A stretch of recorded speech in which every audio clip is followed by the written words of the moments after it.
Claire Whitman sat up in bed, her heart pounding. It was too early for anything good. Her daughter Lena was still asleep in the next room, and the soft light filtering through the curtains did little to calm her nerves. She picked up the phone. "Hello?" "Miss Whitman," a familiar voice said. "I think you should come outside." It was Mrs. Doyle, her elderly neighbor from the first floor. "There are people here. Quite a few, actually. And some very expensive cars. One of them said they're here to see you." Claire blinked, confused. "See me?" "Yes, dear. One man mentioned something about 17 millionaires." Claire was silent for a second. She had just been fired the day before. No money, no job, and barely enough left to make rent. Why would millionaires be standing outside her apartment? Still in her pajamas, she rushed to the window. What she saw below stopped her breath. A semicircle of polished cars lined the curb. Men and women in tailored coats and button-down shirts stood quietly on the sidewalk, hands in pockets, faces calm and composed. In the middle of them, leaning casually against a black pickup truck, was a man Claire recognized. James Everett. The man who had watched her get fired yesterday. He looked up, saw her in the window, and smiled. In that moment, Claire had no idea that her life was about to change. But everything she thought she knew about failure, dignity, and kindness was about to be rewritten. 3 years earlier, Claire Whitman buried her husband. Mark had collapsed one cold October morning while unloading lumber at the local mill. No warning, no goodbye, just a heart that stopped working and a life that stopped with it. He was 39. Left behind were hospital bills, a grieving daughter who was only 7, and a wife who barely had time to cry. Claire didn't have the luxury of falling apart. She had to keep going even when everything inside her screamed to stop. The life insurance had covered the funeral and little else. Within 6 months, Claire and Lena had to move out of their modest rental home and into a cramped 2-bedroom apartment with peeling paint and leaky ceilings. The kitchen window didn't shut all the way, and the heat clanked like an old man coughing in winter. But it was all she could afford. Mark had taught Claire how to fix bicycles back when they first started dating. What began as a shared hobby became her lifeline. Pine Hollow Bikes hired her not because of her passion, but because she could rebuild a transmission faster than any mechanic in town. Greg Dalton, the owner, never let her forget it. "This is a business, Claire," he reminded her every time she asked to clock out late or skip a lunch to finish repairs. "Not a charity." She made it work. She always made it work. Claire was the first one in and the last one out. While the male mechanics earned $2 more an hour, she kept her head down and outperformed every one of them. Her fingers were always grease-stained, her knuckles often scraped, and her body sore from standing 10 hours a day, but she never complained. At night, she stretched meals into multiple dinner stew that lasted 3 days, casseroles filled with budget vegetables. She hemmed Lena's pants by hand, patched school backpacks with fishing line, and saved every dollar she could into a dented coffee can labeled Lena's college fund. It held $3,129 the last time she checked. Sometimes, when she walked past the bike section in the local department store, she'd smile quietly, because she remembered the way Mark used to light up when he got a gear shift just right or taught Lena to balance without training wheels. Those memories kept her going. They reminded her why she showed up every single day, even when no one noticed. It was the hottest day of June when Claire met Josh. She had just stepped outside the back of the shop for a short lunch break when she noticed a boy standing by the service door, holding on to a mangled blue bicycle like it was the last thing he had. His eyes were red, and his shoulders sagged under the weight of something far heavier than the summer heat. "Can I help you?" Claire asked gently. The boy looked up. "Can you fix it?" he asked, his voice trembling. Claire walked over and crouched beside the bike. The front wheel was twisted at an unnatural angle, the frame bent, and the handlebars barely hanging on. But what caught her attention wasn't the damage, it was the detail. The bike wasn't just any bike. It was a limited edition retro Schwinn Stingray, the kind they hadn't made in over a decade. The handlebars were engraved with the name Josh, and below the seat was a sealed pouch containing a patch with a military insignia. The chain guard had been hand-painted with an army star, still visible through the scratches. "My dad gave it to me before he deployed," Josh said. "He said it was just like the one he had when he was a kid. He spent months finding it, made it special." Claire swallowed hard. "What happened to it?" "I left it at the end of our driveway. Mr. Peter's delivery truck clipped it. He didn't even stop. Josh looked like he was trying not to cry, but failing. I was supposed to ride it in the 4th of July parade, he said. Dad might get to watch it on video if his unit isn't on patrol. Claire glanced back at the shop window. Greg was inside, arguing on the phone. He wouldn't see her. She turned back to Josh. I'll fix it for you, she said. Bring it around the back after 6, when we close. Josh's face lit up. Really? How much will it cost? Claire thought of her unpaid electric bill and the shoes Lena needed for school. Then she looked at Josh's small hands gripping the bent handlebars and saw a reflection of her own daughter. Don't worry about that, she said, brushing hair from his forehead. Just bring the bike. That night, after Greg left and the front doors were locked, Josh returned. Claire led him in through the back and carefully examined the bike under the fluorescent lights. It'll need a new wheel, a frame realignment, and new handlebars, she said.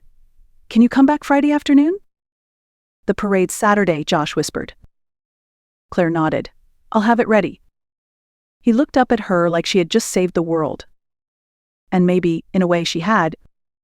Claire didn't sleep much that week. After her shifts at Pine Hollow Bikes, once the doors were locked and the lights dimmed, she stayed behind in the workshop. The floor creaked under her boots as she rolled the battered Schwinn to her usual bench and pulled on her gloves.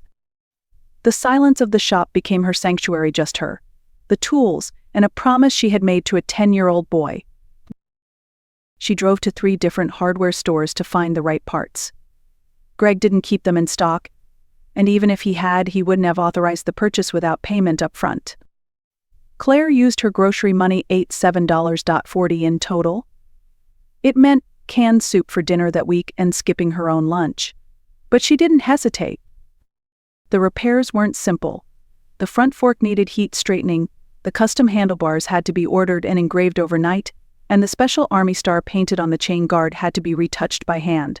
Claire stayed late for 3 nights, sometimes until midnight, the buzz of fluorescent bulbs overhead and the ticking of the old wall clock keeping her company. Her hands ached, her shoulders throbbed, but she kept going. There was something sacred in that bike. It wasn't just a machine, it was a memory. A connection between a father and son, a symbol of effort and love that couldn't be replaced with store-bought plastic or hollow apologies. Claire understood that. She had watched Lena look out the window too many nights, waiting for a father who would never come home. On Friday afternoon, when Josh returned, Claire stood beside the now-restored bike like an artist unveiling her finest work. His jaw dropped. It looks better than before. She smiled. It'll ride better, too. Josh ran his fingers over the smooth blue frame, tracing the engraved letters of his name. Dad's gonna be so happy when he sees it. I can't wait to tell him. Claire crouched beside him. Make sure you ride it proud. Okay. That's a lot of love on 2 wheels.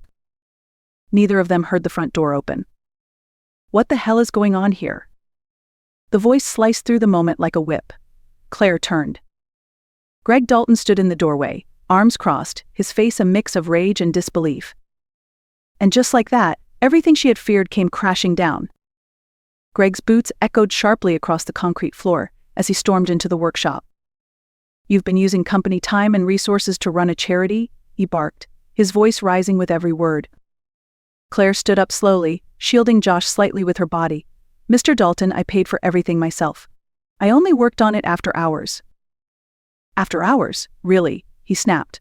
I checked the footage. You were out here during your lunch breaks too. That's still my time, Whitman. Josh's eyes widened. He clutched the handlebars tightly. Take your bike and go, kid, Greg said, gesturing toward the back door. Now. Josh looked uncertain, but Claire gave him a soft nod. It's okay. Go ahead. He hesitated only for a moment before wheeling the bike toward the exit. At the door, he turned and whispered, Thank you, Miss Whitman. Then he disappeared into the summer heat. Greg turned his full fury on Claire. I've tolerated a lot from you, he said, but this crosses the line. I told you we don't do favors. We don't give away labor. Claire kept her voice even, though her stomach was in knots. That boy's father is serving overseas. The bike was a gift. It meant something. Not my problem, Greg snapped. You want to save the world, do it on your own dime, not mine. You're done here. Clear out your tools. She stood in stunned silence. Just like that. 3 years of hard work, late nights, and quiet sacrifice erased. A small murmur broke out from near the front counter. Claire turned slightly. A few customers had gathered, drawn by the shouting. Among them stood a tall man in a denim shirt, arms folded, watching the scene closely. Claire didn't recognize him, but something about the way he looked at her made her pause. As she packed her worn metal toolbox, she fought back tears. Not because she had lost her job, she had long suspected it would happen one day, but because she had done the right thing. And somehow, that had still cost her everything. Claire's hands shook slightly as she closed her toolbox. The clatter of wrenches and screwdrivers echoed too loud in the now silent workshop. She turned to leave when the man in the denim shirt stepped forward. "Excuse me," he said to Greg, his voice calm but steady. "I've been waiting to have my bike chain looked at." Greg straightened, quickly slipping into customer service mode. "Of course, sir. I can have one of our mechanics." "Actually," the man interrupted, glancing at Claire, "I was hoping she could take a look. I watched her work just now. She clearly knows what she's doing." Greg's face tensed. "I'm afraid Ms. Whitman no longer works here." The man nodded slowly. "That's a shame. It's hard to find people with skill and heart." He reached into his pocket and pulled out a sleek business card, holding it out to Greg. "James Everett. I run Everett Manufacturing over in Montgomery." Greg's mouth twitched slightly. He had heard the name. Everyone in the industry had. Everett continued, "I'd suggest reconsidering your decision." Greg hesitated. Pride warred with caution behind his eyes. "Finally," he said stiffly, "that's not possible. Company policy." James turned to Claire. "Ms. Whitman, when you're done here, would you mind stepping outside for a moment? I'd like to talk." Claire blinked, surprised. Sure." 15 minutes later, she walked out of Pine Hollow Bikes for the last time. Her arms were sore from the weight of her toolbox. Her future felt like a fog. James was waiting by a black pickup truck, arms resting casually on the hood. "That was quite a scene," he said as she approached. "I'm sorry you had to witness that," Claire replied, embarrassed. "Don't be," he said. "I saw a mechanic with extraordinary skill and, more importantly, character." He nodded toward her toolbox. "Need a ride?" Claire hesitated. Under normal circumstances, she'd never say yes. But something about James Everett felt steady, genuine. "Okay," she said softly. "Thank you." The pickup truck was cool and quiet inside, a small relief from the muggy June heat. As James pulled out of the lot, he glanced over at Claire. "So how'd you get into bike repair?" She hesitated, then said quietly, "My husband, Mark. He used to fix anything with wheels. Taught me everything I know. After he passed, it wasn't just a hobby anymore. It became survival." James nodded thoughtfully. "I figured it was something like that. You don't learn to rebuild a drivetrain with that kind of care unless it's personal." Claire gave a small smile. "He always said, if it moves, it matters." They drove in silence for a moment. Then she added, "The boy Josh's dad's in the army. That bike meant the world to him. I couldn't just let it sit broken. Not when I had the tools to help." "I get it," James said. "When I was his age, I had a Stingray too. Nothing fancy, just the base model. Used it on my paper route. That bike taught me how to earn my first dollars. Made me feel free." He pulled up outside her apartment building. "I'm not offering charity," he said as she reached for the door, "but I am offering a conversation." He handed her a card. This one had more than just his name. It had an embossed logo, a title, CEO, Everett Manufacturing. "If you're looking for work," he said, "call me. I don't just hire people for what they can do. I hire people for who they are." Claire stared at the card. She wanted to say something, but the words didn't come. Instead, she nodded. "Thank you," she said softly. "Think about it," James replied, and drove off into the morning light. That night, Claire sat at her small kitchen table, the overhead light casting a dull yellow glow across a stack of unpaid bills. Lena was already asleep in the next room, curled up with her favorite stuffed rabbit, one of the last gifts from her father. Claire rubbed her temples. Without her job, they had maybe 3 weeks before eviction became a real possibility. The old television in the corner hummed softly, background noise meant to distract from her spiraling thoughts. A news anchor's voice cut through the quiet. And now, a local story gaining attention: online cell phone footage from Pine Hollow Bikes, appears to show a mechanic being fired for repairing a soldier's son's bicycle, free of charge. Claire froze. On screen, grainy but unmistakable, was the workshop. The clip showed Greg shouting, Claire calmly explaining the situation, and Josh wheeling away the restored bike. The moment Greg snapped, "Not my problem," played loud and clear. The anchor continued. The video has been shared over 50,000 times in less than 6 hours.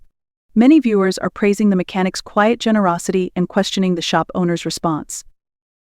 Claire's stomach dropped. She never wanted attention, especially not like this. What if it ruined her chances of finding another job? What if people thought she did it for show? She turned the TV off. Her face burned. She felt exposed, as if every struggle she'd hidden for years had just been projected on a giant screen for the world to dissect. She crawled into bed without brushing her teeth, too tired to think. But as the night deepened, so did the silence, and somewhere in it, a shift had begun. A world that never noticed her was suddenly, inexplicably, watching. Claire had just managed to fall into a restless sleep when the phone rang. She fumbled for it, heart pounding. The clock read 5:47 a.m. "Hello?" she answered groggily. "Claire, it's Mrs. Doyle from downstairs. I'm sorry to wake you, dear, but there are people outside. Quite a few. They're asking for you." Claire sat upright. "People?"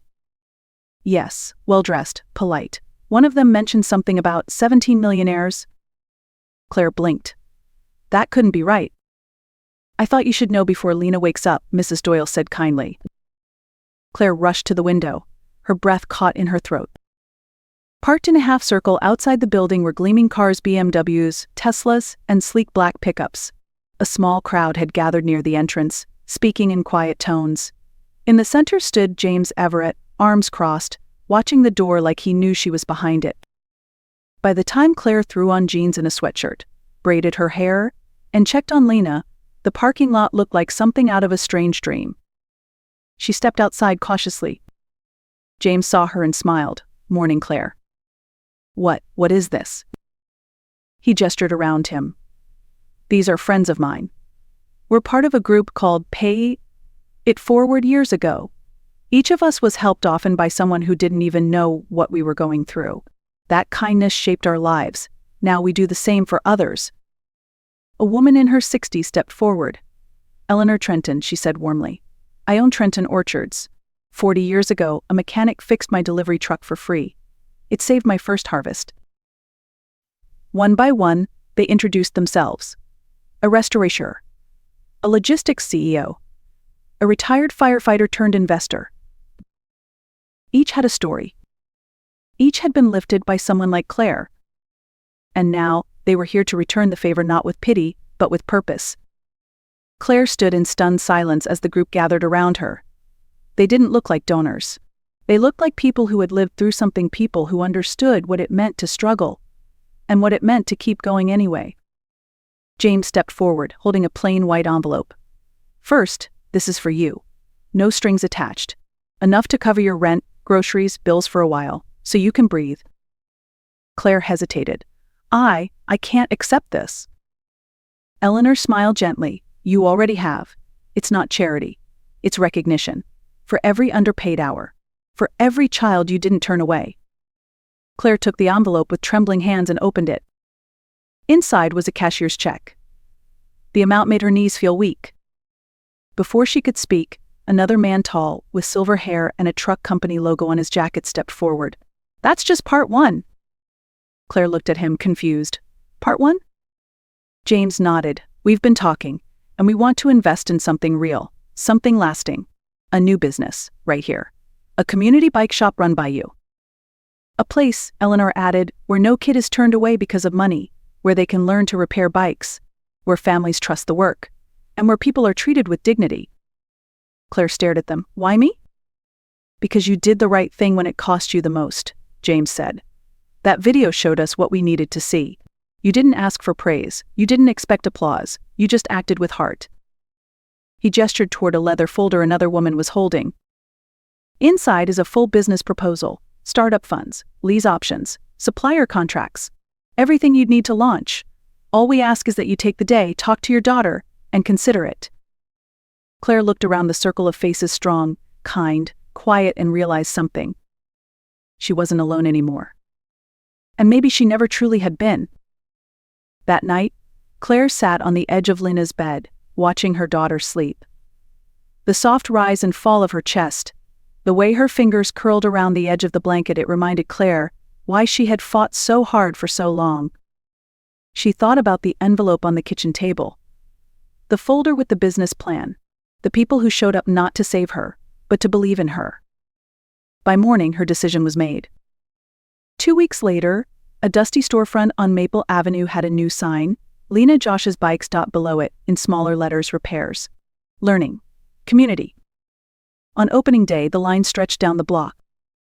James Everett stood quietly at the back of the crowd, arms crossed, eyes smiling. Eleanor brought a basket of apples. Josh rode up on his restored Stingray, this time wearing a t-shirt that said "Ride with Heart." Claire, wearing grease-stained gloves and a new apron, stood at the door, welcoming everyone with the same quiet warmth that had once gone unnoticed. But not anymore. Now people saw her. Because now they understood. And as Lena ran into the shop after school, shouting, "Mom, come look. I helped fix a flat," Claire knew she had done more than open a business. She had built a place where kindness wasn't punished, where sacrifice wasn't silent, where heart mattered. And maybe that's all any of us really needs. A chance. A little belief. And the strength to do the